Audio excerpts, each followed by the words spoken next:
Ketika matahari sedang panas-panasnya, saya menuju Pengadilan Negeri Jakarta Selatan. Ini menjadi lokasi sidang Mario Dendi yang dilakukan selama hampir 7 bulan. Menjatuhkan pidana penjara oleh karena itu kepada terdakwa Mario Dendi Satrio Alas Dendi dengan pidana penjara selama 12 tahun. Sontak ruang sidang dipenuhi tepuk tangan. Lega, sidang berakhir, dan lega pula vonis yang ditunggu-tunggu sudah diketahui. Silakan duduk. Pidana penjara 12 tahun, hukuman maksimal untuk kasus penganiayaan berat terencana.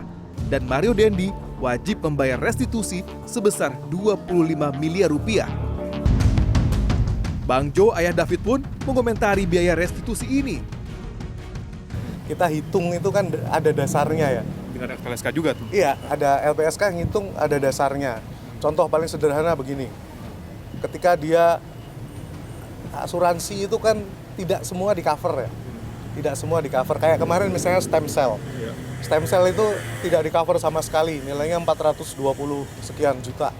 Itu harus bayar sendiri. Udah katanya mau untuk menggantinya. Harus, kalau itu sudah harus. Karena kalau dari materi ya mungkin ini kecil banget gitu. Buat mereka ya, segini itu kecil banget. Ya itu fakta bahwa kecil banget. Bandingin dengan yang kelihatan yang disita sama KPK itu kan kecil banget, Mas. Jadi pasti akan Jadi makanya kita kejar terus tambahan hukuman kurungan ketika dia nggak bisa bayar restitusi kan sebenarnya memang yang tadi tidak selama-lamanya tadi tidak dia ada kan tadi. Oke.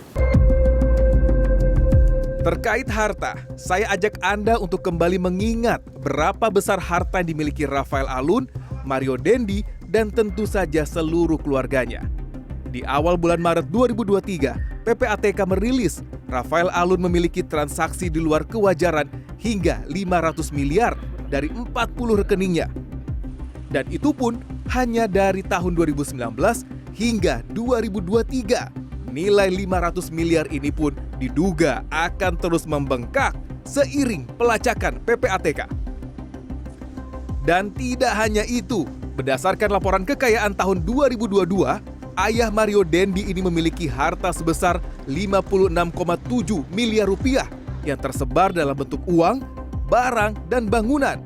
Mulai dari mobil mewah hingga 11 bangunan dan tanah yang tersebar di Jakarta, Yogyakarta, dan Manado. Nilai kekayaan Rafael ini bahkan hampir mendekati kekayaan Menteri Keuangan Sri Mulyani, yakni 58 miliar rupiah. Padahal status terakhirnya berada di level Kepala Bagian Umum Kanwil DJP Jakarta Selatan II untuk periode 2020 hingga 2023. Ini jauh di bawah level Ibu Menteri. Tidak sampai di sini, mantan pegawai pajak ini juga memiliki safe deposit box atas namanya sendiri dengan jumlah uang 37,8 miliar rupiah. SDB ini disimpan Rafael Alun tanpa diketahui oleh anak dan istrinya dengan alasan sebagai harta hari tua. Ia takut harta ini dihabiskan keluarganya karena tahu benar karakter mereka. Di persidangan, jaksa mendakwa dengan tuntutan menikmati uang gratifikasi sebesar 16,6 miliar rupiah yang diterimanya bersama sang istri Erni Mike dari tahun 2002 hingga 2013. Saya ingin menyampaikan secara jujur, secara terbuka, semua apa yang telah menjadi milik saya sehingga tidak ada kecurigaan-kecurigaan kembali dari berbagai macam pihak. Saya dan Anda mungkin juga curiga dalam laporan kekayaan Rafael 2022, rumah mewah dan tanah ratusan meter yang dibelinya di Yogyakarta hanya dinilai 100 juta rupiah. Lalu apa kabar dengan nilai tanah dan bangunan mewah lainnya yang dimiliki Rafael? Rafael Alun juga disebut memiliki 68 tas, ikat pinggang dan dompet untuk Erni dengan total 1,5 miliar. Dari tas-tas ini, ternyata 40 tas branded yang dibeli Rafael untuk istrinya adalah barang KW alias palsu. Yang lebih menghebohkan, ternyata sejak tahun 2011 hingga 2023, Rafael disebut melakukan pencucian uang dari uang gratifikasi senilai hampir 64 miliar.